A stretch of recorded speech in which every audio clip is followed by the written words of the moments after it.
Time for us now to consider circular motion. We've been working in straight lines, either a straight line horizontal or a straight line vertical and working equation. But of course, a lot of motion in the real world takes place in a circle or a portion of a circle. We drive around corners. If you're in a race on a restricted track, then you have lots of turning involved for that. And we want to discover in this chapter the force involved in going around a corner. And later we'll talk about the force of gravity and circular orbits. So first we'll do just some basic definitions of circular motion and some of the quantities that are associated with describing motion that takes place in a circle. So a CD or a DVD, of course there are pits embedded in the material for the ones and zeros that make this a digital media. We're not interested in the pits, we're interested in this angle. And you could extend this black line on further to the center. As the object turns, some line that you would care to imagine or actually draw, wouldn't recommend it on a good CD, draw on the material. As the CD turns, the whole disk turns through an angle. And delta theta could be used to express that. More commonly in class, I will just use theta. So we have some central angle, theta, that the disk turns through. And it is important that the angle covered by the material on the inner track is the same as the angle covered by material on the outer edge.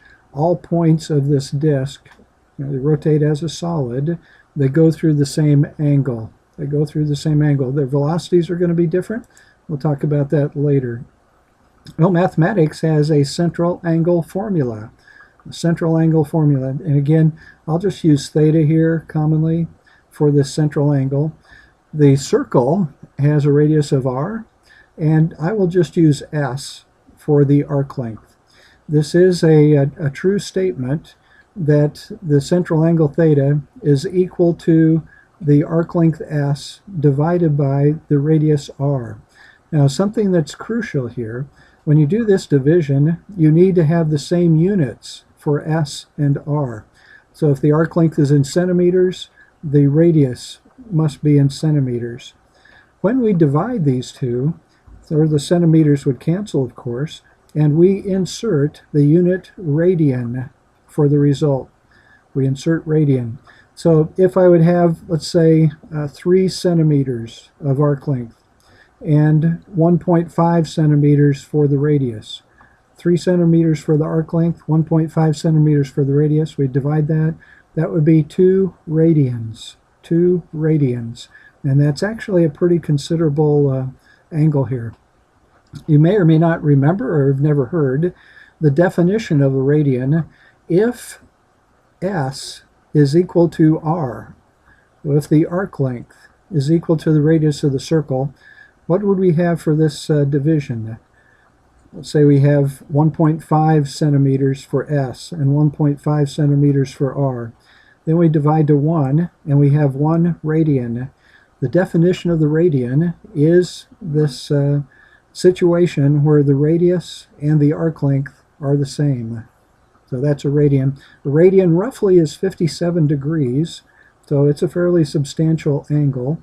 And you may or may not be surprised that if you go around a full circle, that is 2 pi radians. 2 pi radians. And hopefully you're making a little connection here with the circumference of a circle, 2 pi r.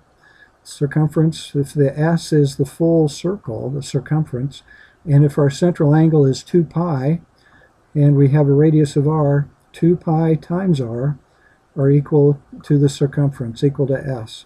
So a little mathematics thrown in with the physics just for review.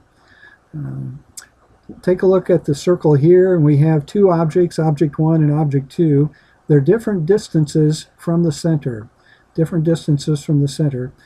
If we would measure S1 and R1, and we'd measure S2 and R2, if they're traveling on this line, there's some rod that's rotating and sweeping out this angle, we would find that the angles are the same. Angles are the same.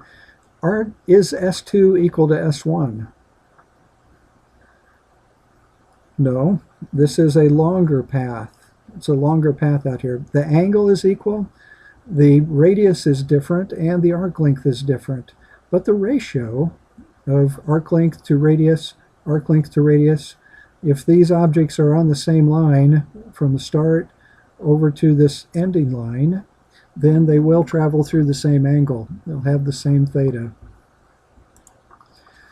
Consider a car with rotating wheels. In that motion, we have some forward speed for the car, velocity, and the car has a certain number of radians per second for the rotation of this wheel, radians per second.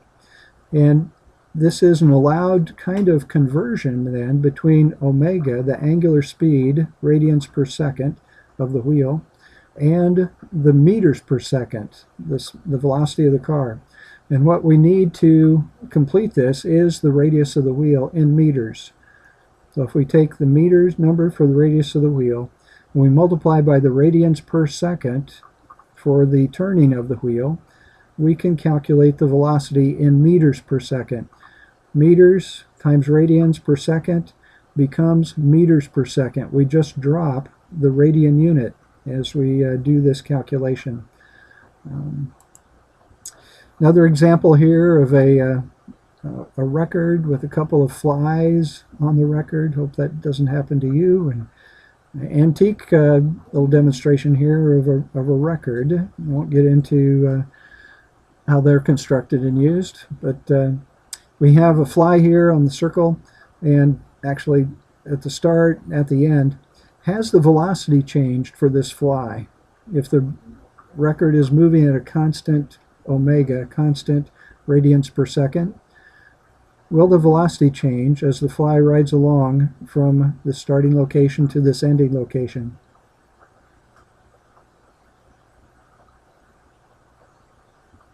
And the answer is yes. The velocity direction has changed.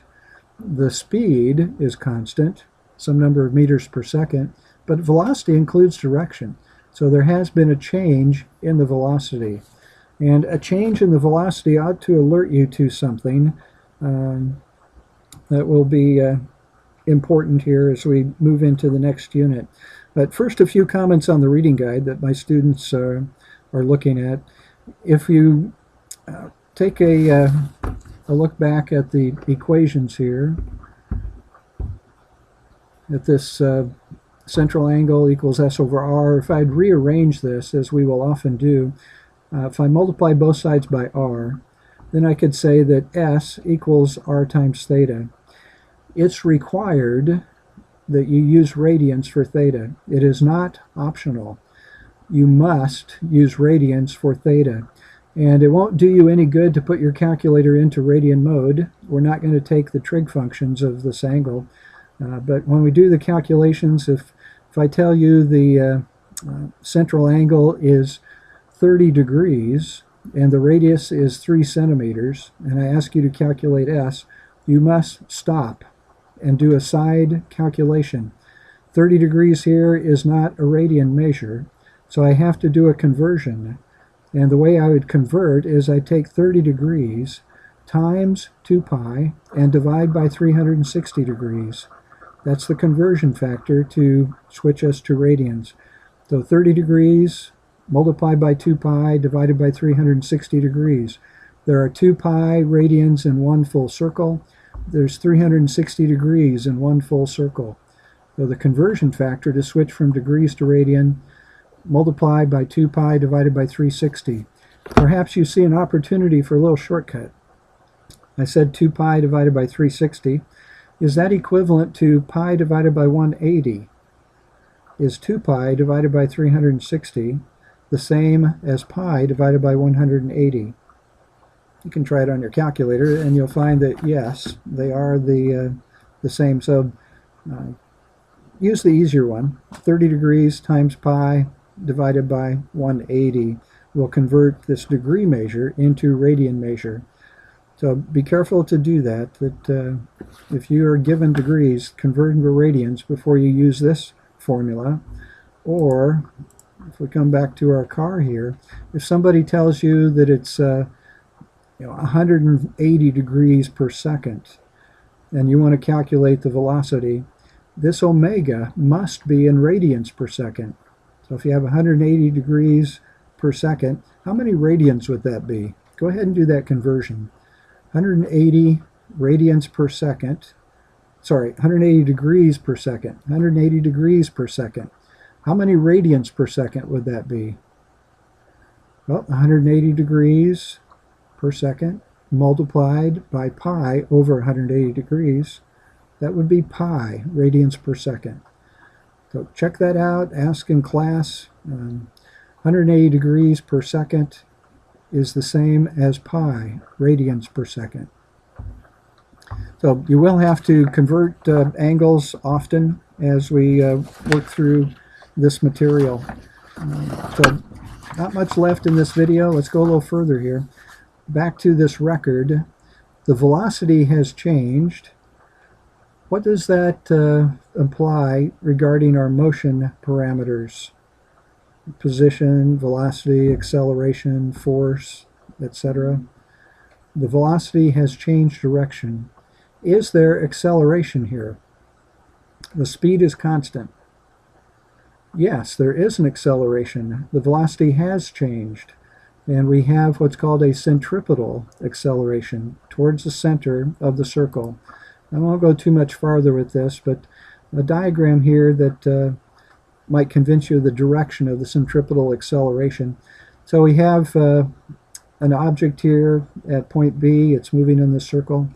It moves sometime later to point C. The velocity has changed. So they've copied out the velocities and are doing vector addition, taking the original velocity, v1, adding on the change in the velocity, and that addition gives us v2. So here is the delta v. Here's the delta v. v1, we start here, we tack on a delta v, and that brings us to v2. This delta v divided by the time required, delta v divided by time, that produces acceleration. This arrow here, this delta v, gives us the direction of the acceleration. And if you'd shrink this down, it turns out that this delta v points to the center of the circle. This delta v arrow points to the center of the circle.